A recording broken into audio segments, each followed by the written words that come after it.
It started with silence. One Sunday afternoon, I checked my phone and saw the pictures. My parents, my brother, my cousins, all gathered around the table at my mother's house. Smiles, plates full of food, the same traditions I had grown up with. The only thing missing was me. No one had called. No one had invited me to a tea first. I tried to convince myself it was a mistake. Maybe they forgot. Maybe someone assumed someone else had told me. But it wasn't a mistake. Week after week, the dinners went on without me. My brother's girlfriend was there. Even distant cousins were there. But I wasn't. My name is Rachel, and I am 35 years old. For reasons I never fully understood, or maybe never wanted to admit, my family decided I didn't belong at their table anymore. I had always been the different one, the one who chose a career over starting a family early, the one who moved out of town instead of staying close. But being different shouldn't mean being erased. The first few times, I sat alone in my apartment on Sunday evenings, scrolling through the photos on social media, feeling that familiar ache of being unwanted. I cried. I shouted into the empty room. But eventually, my anger began to harden into something else. If they didn't want me at their dinners, fine. But one day, I promised myself I'd host a dinner so grand they'd choke on their own arrogance. A dinner they couldn't ignore. What I didn't know then was that life had a strange way of granting me that opportunity, because the very family that excluded me would one day walk, in stunned silence, into the feast I hosted in my own mansion. The following week, I decided I couldn't just stay silent anymore. I called my mother on Sunday morning, my voice shaking but firm. "Mom, are you having dinner tonight?" I asked, though I already knew the answer. There was a pause before she replied. "Yes, just something small." "Why?" I swallowed hard. Why wasn't I invited? "I've seen the pictures, Mom. Every week, the whole family gathers, and I'm not there." "What did I do?" She sighed, the kind of sigh that carries more excuses than truth. "Rachel, it's not personal. You've been so busy with work, and we thought you wouldn't want the trouble of coming all the way here." Her words stung. "Not personal? You invite everyone else, even people I barely know. But somehow, I'm too busy to be asked." In the background, I heard my brother's voice. "Just tell her she overreacts. She always does." That cut deeper than anything. My mother didn't defend me, didn't correct him. Instead, she said softly, "Rachel, maybe it's better if we give things some space for now. You've always gone your own way." I hung up before she could finish. My hands were trembling, my chest tight with rage. It was clear then, it wasn't a mistake. It was a choice. My family had deliberately excluded me, and they weren't even ashamed of it. That night, as I sat alone again, staring at an untouched dinner plate, I made myself another promise. If they thought I was the outsider, I'd prove them wrong. I'd build a life so undeniable that one day, they would have no choice but to see me, not as the forgotten daughter, but as the woman who thrived without them. After that call, something inside me snapped. I stopped waiting for their approval, their invitations, their scraps of attention. Instead, I poured every ounce of anger into my work. I had always been good at what I did, real estate development, but now I became relentless that I woke up before dawn, stayed at the office until midnight, and studied everything I could about the market. While my family laughed over Sunday dinners, I was signing contracts, building connections, and taking risks no one believed I could handle. IT wasn't easy. There were setbacks, failed projects, nights I cried myself to sleep, mornings when self-doubt nearly crushed me. But every time I saw another smiling photo of my family gathered without me, I used that sting as fuel. Their rejection became my motivation. The turning point came when I secured a deal for a historic property in the city. Everyone said it was impossible, that it was falling apart, too expensive, a waste of time. But I saw potential where others saw ruin. I invested every penny I had, fought through endless red tape, and slowly transformed it into something spectacular. 2 years later, that ruin was worth several million. And with it, I bought my own mansion, a sprawling estate with a dining hall large enough to host 50 guests. As I stood in that empty hall for the first time, my footsteps echoing against the marble floors, I thought about all those Sunday dinners I wasn't invited to. A slow smile spread across my face. They didn't want me at their table? Fine. I'd build my own table, and when the time was right, I'd make sure every single one of them sat at it. The first time my family realized something had changed was at my cousin's birthday party. I hadn't planned on attending, but a mutual friend insisted I should come. I arrived late, wearing a simple black dress, and carrying myself differently than before did I notice the shift immediately. My uncle, who once joked that I would end up alone in a tiny apartment, stared when I pulled up in a sleek new car. My cousin's wife leaned over to whisper, "Is that Rachel? She looks different." During dinner, my brother made a snide remark, as usual. "So, Rachel, still working those long nights for little pay?" I smiled and replied calmly, "Actually, I just closed a property deal that went better than expected." "What deal?" he asked, trying to sound casual, though I saw the tension in his jaw. "The old Brenton estate downtown," I said. "I bought it 2 years ago, restored it, and just sold part of it. It turned out quite well." The table went quiet. My aunt, who had once sneered at my pointless projects, widened her eyes. "Wait, that's in the papers, isn't it? The big restoration everyone's talking about." I nodded. "That would be mine." For the rest of the evening, I caught them stealing glances at me, whispering when they thought I wasn't listening.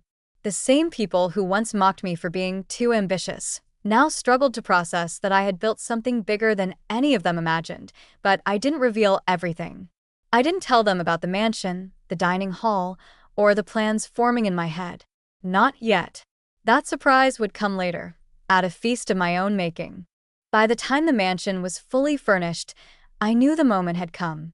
For years, my family had gathered at my mother's dining table, laughing while I sat alone. Now, I had a table large enough to host them all, and the power to decide who belonged. I spent an entire weekend planning the dinner. Not just any dinner, a feast. I hired a private chef, arranged floral centerpieces that stretched the length of the hall, and had crystal glasses polished until they gleamed. Every detail mattered. This wasn't just a meal, it was a statement. Then came the invitations. I didn't send them by text or email. I had them printed on thick, embossed cards, each sealed in an envelope with gold lettering. Inside, the message was simple: "You are cordially invited to dinner at my home. Sunday at 7 o'clock. Rachel." I dropped them in the mail and waited. The reactions came quickly. My cousin Anna called first, her voice dripping with curiosity. "Rachel, you're home? What home? Where are we going?" "You'll see," I replied smoothly. My aunt left me a voicemail, half proud, half incredulous. "Hosting the family now, are we? I suppose we'll find out if you can manage it." Even my mother called, hesitation in her voice. "Rachel, are you sure about this?" "Oh, I'm sure," I told her. More sure than I've ever been. That Sunday, as the sun dipped low and the chandeliers in my hall flickered to life, I stood at the head of the table in my mansion, waiting. For the first time in years, I wasn't excluded. I was in control. And the family that had once shut me out was about to walk through my doors, not knowing what awaited them. That Sunday evening, I stood at the top of the staircase as the first cars began to pull into the long driveway. Their headlights cut across the manicured lawn, reflecting off the marble pillars at the entrance. One by one, the doors of sleek cars opened and my family stepped out, dressed nicely, but not nearly prepared for what awaited them. The moment they walked through the front doors, I saw it in their eyes, shock. My aunt's jaw dropped as she whispered, This is yours?" My cousins craned their necks to take in the high ceilings, the crystal chandelier, the marble floors. Even my brother, who never missed a chance to belittle me, stopped in his tracks. "You live here," he muttered, disbelief dripping from every word. "Yes," I said with a calm smile. "Welcome to my home." As they entered the grand dining hall, the gasps grew louder. The table stretched nearly the full length of the room, lined with fresh flowers, gleaming silverware, and candles flickering in polished holders. At each seat lay a name card, perfectly arranged. My mother's hand trembled as she ran her fingers over the back of one of the velvet chairs. "Rachel, how did you?" Her voice trailed off. Unable to finish the sentence, I looked around at the very people who had once excluded me, who had laughed as I ate alone while they shared their weekly feasts. You never invited me to your table, I said softly but firmly. So, I built my own. For a moment, silence hung over the room, broken only by the soft clinking of glass as servers began to pour wine. I watched as the reality sank in, not just of my success, but of their own pettiness, and for the first time, I wasn't the one left out. They were the ones scrambling to understand how the daughter, sister, and cousin they had dismissed now stood above them all. The meal began with quiet clinking of cutlery, but the silence in the air was deafening. My family, usually so loud and carefree at dinners, seemed hesitant, their eyes darting around the grand dining hall as if afraid to break something. My aunt finally forced a smile. "Well, Rachel, this is certainly impressive. You've really surprised us." I raised my glass. That was the point. My brother shifted uncomfortably in his chair. He carved at his steak but barely ate, his pride clearly stung. "You could have told us you were doing so well," he muttered, trying to sound casual, but I leaned back, letting my words cut where they needed to. "You never asked. In fact, every time I tried to share something, you dismissed me. Why would I keep telling you what you refused to hear?" The table grew tense again. My cousins avoided my gaze, fiddling with their napkins. My mother finally spoke, her voice barely above a whisper. "Rachel, we didn't realize how much we pushed you away." Her admission hung in the air. My chest tightened, but I didn't let the emotion break through just yet. "You realized it every Sunday when you set the table without me. You just chose to ignore it." No one argued. Not this time. The servers brought out the next course, a delicate roast with golden vegetables. The food was exquisite, yet most of my family barely touched it. Their appetites had been replaced with something far heavier, guilt, and as I watched them squirm in the very seats they never offered me, I felt a satisfaction I couldn't put into words. For once, I wasn't the outsider begging for a place. I was the host, and they were the ones learning what exclusion felt like, wrapped in velvet chairs and candlelight. By the third course, the tension was unbearable. Wine glasses stood half full, forks rested on plates barely touched. My family had never been this quiet. I could almost hear the thoughts rattling in their heads. How did Rachel do this? How did we miss it? Then my brother snapped. He slammed his glass down so hard the stem cracked. "This is ridiculous," he barked. "You're parading us around like trophies in some game.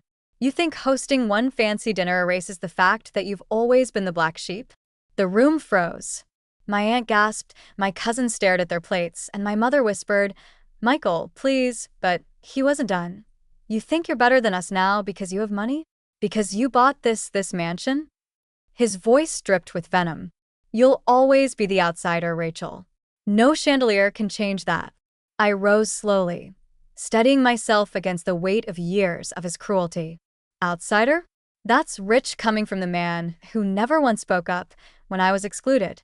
You all laughed while I ate alone. You made me feel like nothing. And now that I've built something of my own, suddenly it's a problem. My brother's face reddened. "You were never cut out for family. That's why you were left out." My mother broke then, tears streaming down her cheeks. "Stop it, Michael. We hurt her. We all did. And look at what she's done despite us. Don't you see? She deserves this." The room went silent again, this time heavier, more final. My brother sat back, seething but speechless. My mother's words echoed like a verdict. For the first time, the truth was spoken aloud, not by me, but by the very woman who once looked away, and I knew, as I looked around the table, that the balance of power had shifted forever. After my mother's outburst, the table fell into a thick silence. No one dared move. My brother stared at his plate, his jaw clenched, his pride refusing to let him speak again. For once, his voice was drowned out, not by me, but by the truth that had finally been acknowledged. It was my aunt who broke the silence, her voice quieter than I had ever heard it. "Rachel, we were cruel. I remember the way I mocked you, the way I laughed about that time you came to dinner in your work clothes. I thought it was harmless, but now I see it wasn't. We made you feel small." Her words made my chest tighten. For years, I had begged for recognition in silence, And now it came spilling out when I least expected it. One by one, others began to speak. My cousin admitted, "We followed the crowd. It was easier to laugh than to stand up for you." I'm sorry. Even my mother, wiping her tears, whispered, "I knew what was happening, Rachel, and I let it go on. I thought you were strong enough not to care, but I see now, I was wrong. I should have protected you." Their apologies didn't erase the years of loneliness, the countless nights I ate dinner alone while their laughter echoed through pictures on my phone. But for the first time, I felt something shift. The cracks in their arrogance were showing, and through those cracks, honesty seeped in. And I didn't forgive them instantly. I couldn't. But I let their words settle, their shame wrap around them like the cold I had once carried alone. And as I looked down the length of the table, I realized that this dinner wasn't about revenge anymore, that it was about closure. When the last plate was cleared and the candles flickered low, I stood at the head of the table and looked at the faces of my family. For years, they had shut me out, convinced I was the outsider who didn't belong. And now here they were, seated in my home, at my table, forced to see me not as the forgotten daughter, but as the woman who had built her own place of belonging. "I didn't host this dinner to show off," I said softly. "I did it to show you that exclusion has consequences. You left me out, and I learned to stand alone. You broke me, but in the breaking, I built something stronger." No one interrupted. Some lowered their eyes, others simply nodded. My brother stayed silent, his pride keeping him still. But it didn't matter anymore, because this time, I wasn't seeking his approval. I raised my glass one last time. Family should be about love, not conditions. About support, not exclusion. If you want to share my table again, you'll come with respect. Otherwise, the door will remain closed. As the night ended, some hugged me, some slipped out quietly, but the air had changed forever. I no longer felt like the abandoned one begging for a place. I had created my own place, and whether they stayed or left was no longer my burden. And to you listening now, I want you to remember this. Never let being excluded convince you that you don't matter. Sometimes rejection is the very push you need to build a life so full, others have no choice but to notice. Thank you for staying with me until the end of my story. If it touched you, please subscribe and leave a like. It means more than you know. And remember, your worth is never defined by the seat they deny you, but by the table you choose to build for yourself.